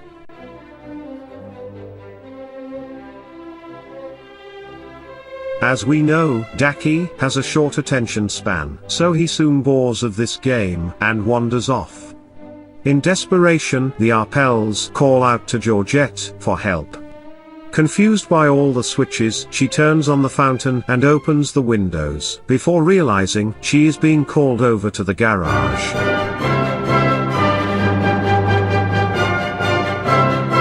As quick as she can, she races to the garage. She is familiar with the Arpels' eccentric ways, but this is new. Mrs. Arpel tries to persuade her to walk past the magic eyes. But Georgette instinctively has no desire to expose her body to unnecessary electromagnetic pollution, and resists. At last, to please Mrs. Arpel, she manages to stagger in front of the magic eyes.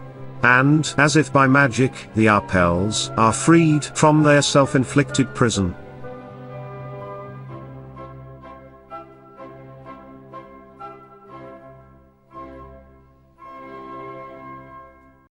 Daki, as always, is enjoying his freedom. He sees some tasty-looking sausages, and soon catches up with Monsieur Hulot, Gerard, and the Rag and Bone Man. Not wanting to be seen, they try to hide from Roger and his girlfriend, Jessica, who are on their way to sit by the canal. Likewise, Roger and Jessica turn away, not wanting to be seen by such suspicious-looking characters. But, it seems, both parties are destined to meet again. Monsieur Hulot and his cohorts have decided to dispose of the sausage-like piping in the canal. Hearing the splash, Jessica screams. Roger assumes it is a person in distress, and instinctively dives in to the rescue, ignoring Jessica's shouts to stay out of the water. Roger finds himself tangled up in the piping. He has risked his life trying to save some rubbish.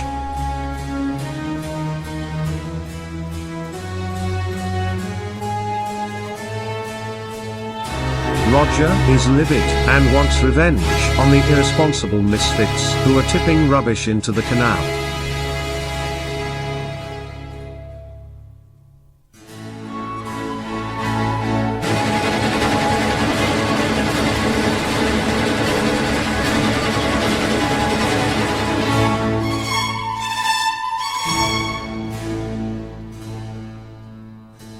Arriving outside the cafe, a fight breaks out.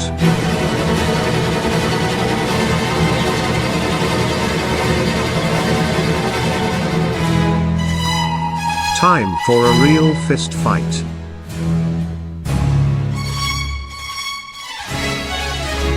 Monsieur Hulot gives the first blow, but completely misses, hitting the stranger who has been kind enough to hold his clothes, pipe, and umbrella.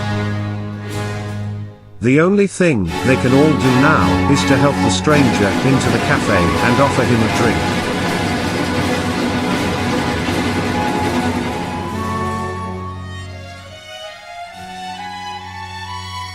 Having seen his uncle put the cart before the horse, Gerard knows the importance of safety and checks the horse before he gets on the cart.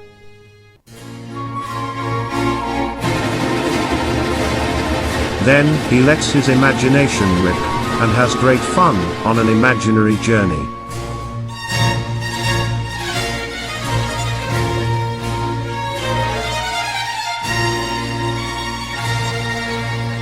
Meanwhile, Gerard's parents have decided to push the boat out and visit the new, swanky club in town. But far from being the wild roller coaster of a night that Monsieur Hulot and Gerard are enjoying, the Arpels' night out feels safe and dull.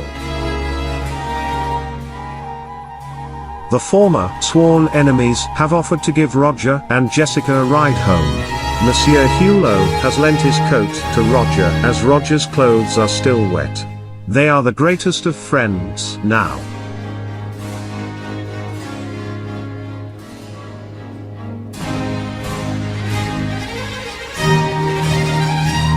As they trot through the streets, everyone is having a merry time.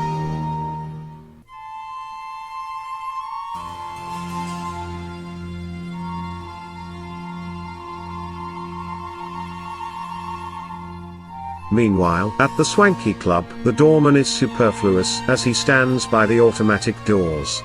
Bored, he looks on as Monsieur Hulot's raucous party passes by.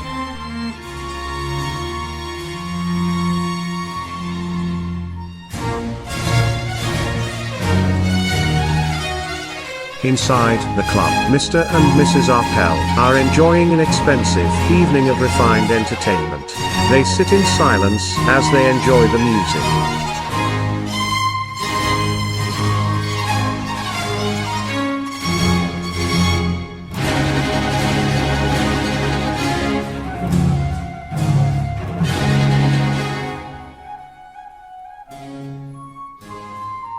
Meanwhile, the impromptu party on the cart can be heard far down the road. The music costs nothing and everyone is having a great time, although the rag and bone man does warn that the noise might disturb the neighbors. Monsieur Hulot offers to pay the rag and bone man for the lift, but he declines the offer and says it was a pleasure to help out.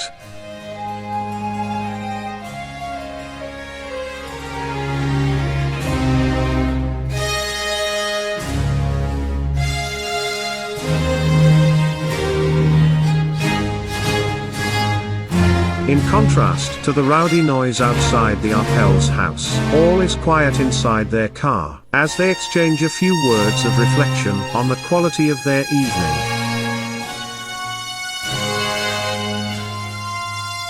Once they get home, they find all is now also quiet at their house. The gates have been repaired. All is in order.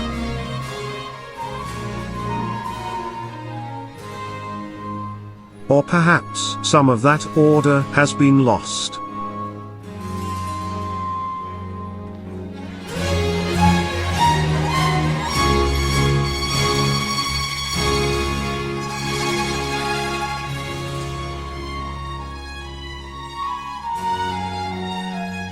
Once in the house, Mrs. Arkell discovers that a loss of order has disintegrated into sheer chaos. But she knows her brother's ways, and they don't bother her. The important thing is she trusts him, and is confident he will take care of Gerard.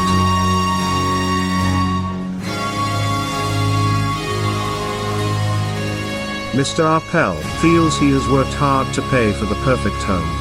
A house, garden, and car that conveys taste, refinement, and reflects his status in life.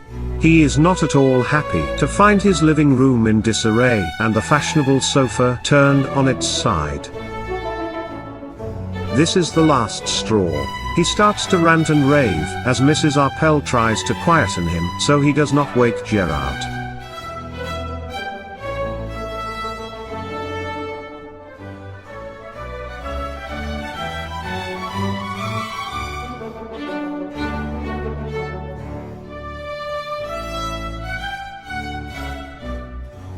He tells the sleeping Monsieur Hulot that he has made a decision. He will send Hulot to work for Plastac in the provinces. This way, his brother-in-law will finally be out of their hair.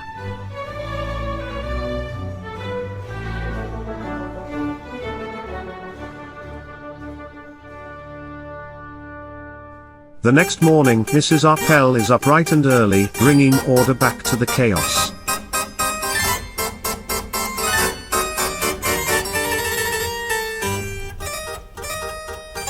She is multitasking, and so leaves the vacuum cleaner to do its bit while she cleans another room.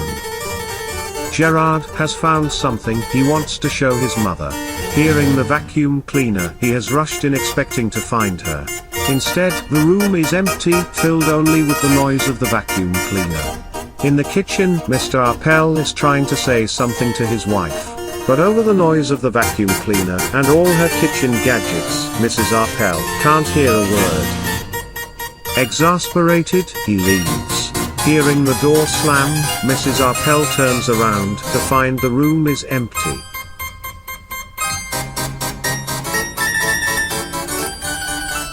Finding her husband, she asks if he was looking for her. What does he want? Is there anything she can do for him? She gets no response, as Mr. Arpel cannot hear her over the noise of his electric shaver, the vacuum cleaner, and any other gadgets. The Arpels are a wealthy family in many ways, but impoverished when it comes to communication and dysfunctional in their ability to share time together. Today, their usual well-oiled machine is breaking down. The cracks are showing. Their superficial life reveals beneath it people as vulnerable as the next person.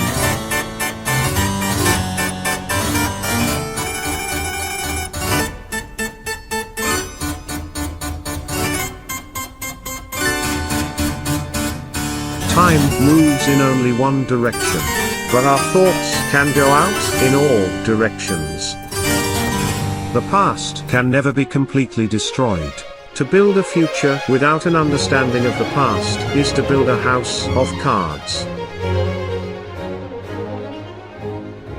Keeping things fresh and allowing in the winds of change is what blows away the cobwebs gathering in the corners and the debris that we've swept under rugs. We can worry about what we don't know, or we can stay open to new things. The future is always moving. It is all possibilities. Each moment is getting us closer to the possibilities. Each thought, decision, or procrastination is changing our trajectory.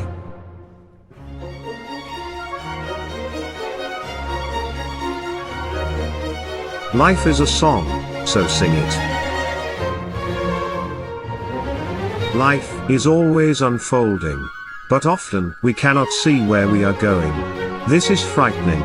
So we protect ourselves by building a cocoon or a shell around us to protect ourselves. But we can't stop change. Change is a fundamental of life. When we try to control change and keep it at bay, the control ends up controlling us.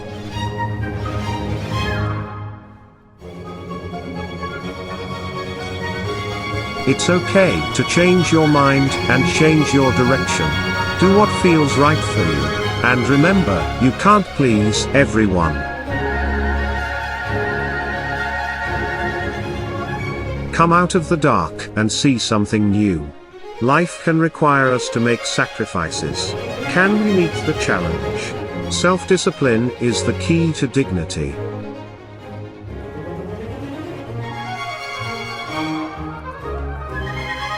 Everyone has a unique talent.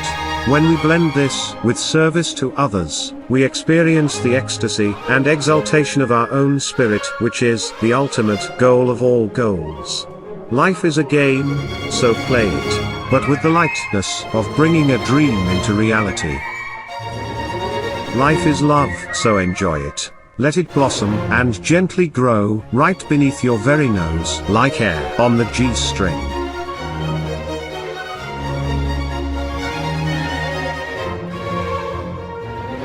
As Monsieur Hulot moves onto new pastures, he sees things with fresh eyes. For the first time, he sees that Betty has grown up. It is no longer appropriate to greet her like a child. But, as he points out to Betty's mother, we are never too old to let the child in us come out to play.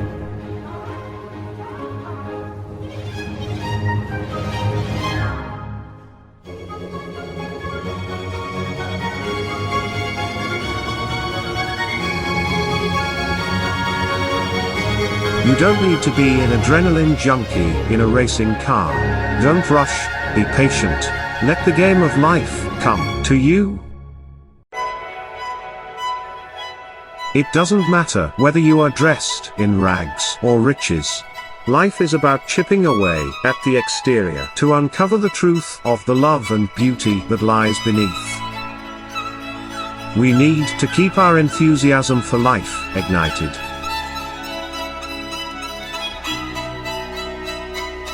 but sometimes we need a little help from our friends.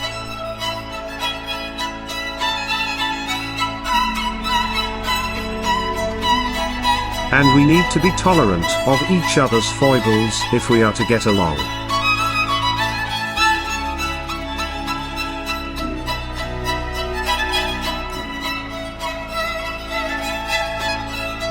Arriving at the airport late, Monsieur Hulot is in a spin and needs to rush.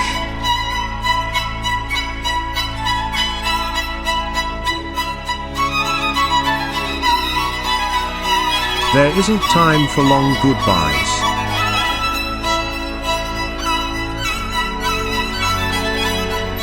Everyone at the airport is in a rush to get where they are going.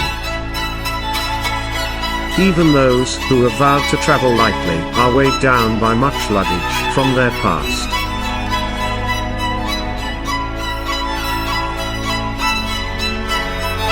Monsieur Hulot is caught up in this frenzy. Like being in the vortex of a hurricane, he is transported into his future. Mr. Appel looks on as his brother-in-law vanishes from view. He regrets not having said goodbye properly. He whistles in one last attempt to get Monsieur Hulot's attention. Instead, he distracts one of the travelers in a scene all too familiar to young Gerard. We need to let go of the hard shells we put around us to protect us from our fears.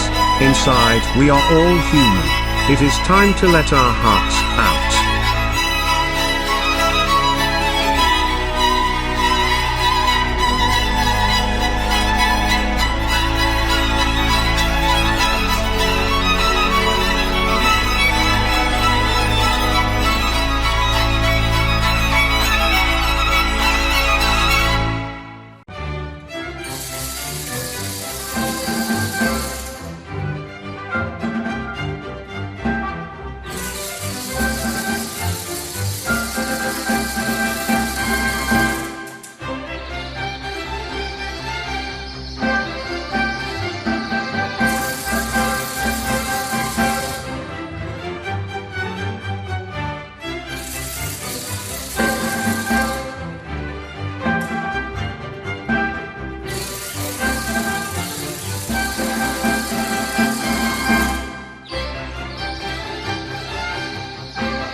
I was thinking about something.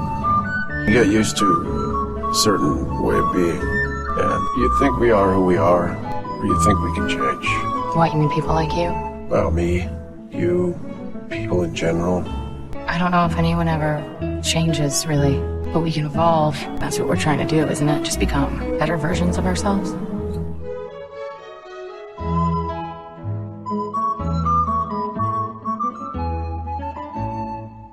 Everything's gonna be alright.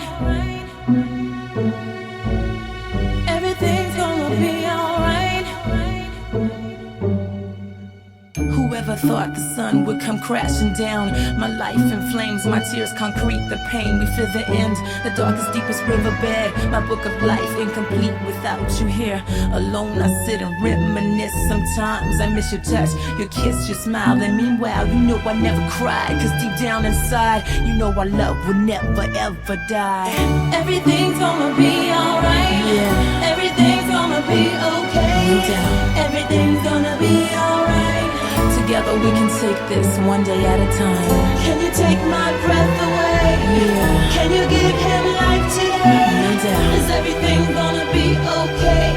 I'll be your strength. I'll be here when you wake up. Take your time and I'll be here when you wake up. I never thought my heart would miss a single beat. Caress your hand as I watch you while you sleep. So sweet, I weep as I search within to find a cure to bring you back again. And the sun will rise, open up your eyes. Surprise, just a blink of an eye. I tried to be positive. You're a fighter, so fight, wake up and live. Everything's gonna be alright. Yeah. Everything's gonna be okay. No doubt. Everything's gonna be alright. Together we can take this one day at a time. Can you take my breath away? Yeah. Can you give him life today? No doubt. Is everything gonna be okay? I'll be your strength. I'll be here when you wake up. I'm here. And I'll wait a lifetime. Cause I could never let you go. Yeah.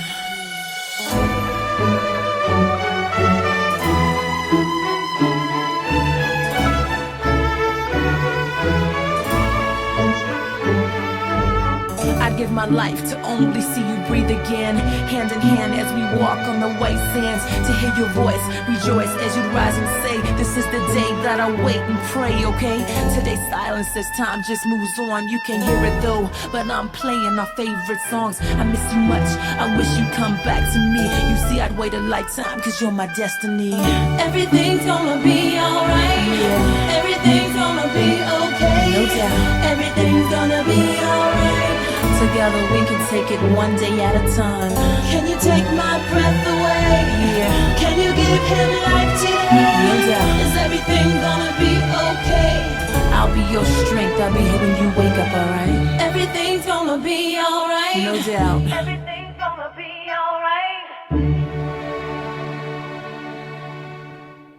Pruning is a need and an opportunity to focus on things to get rid of in your life. This can represent love, relationships. It can also be personal development. So pruning is the chance to balance things out and is kind of balancing out emotions and balancing out resources, time and energy, or what you want to focus on to make some better decisions, to hopefully release what doesn't serve you, but also to not discount something before it has a chance to show its potential. Pruning is a chance to figure out, am I ready to release something? This can also be a decision to take a break from something so that you can pursue something else. Pruning can be really, really essential so that you're not being solely influenced by what others are saying, by outward appearances, by expectations. You can really just kind of go within and think, how does this feel? And how is this connecting to my larger sort of goals and purposes? Pruning also gives you a chance to course correct as necessary. So pay attention to what's going on around you and prune out unnecessary activities. If there's a question you don't even know why you're doing something, prune that out as well.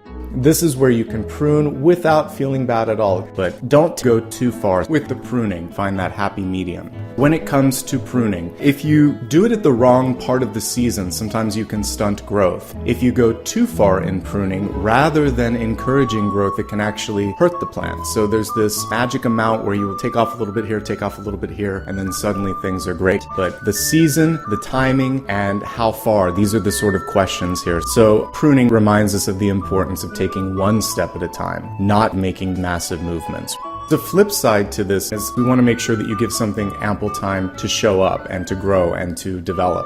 You want to make sure that you're taking time and allowing for something to have the proper amount of space and opportunity to grow. And it's also just saying take stock and look at how far you've come and look at where you're going and see if there's anything that you want to do to course correct with that. We don't spend enough time looking at the present, and you have to sometimes see, look at how far and how hard it took me to get to this point. Let's celebrate that. And allow for then some time to dream and plan and recuperate. And it can be this nice gentle wave of progress.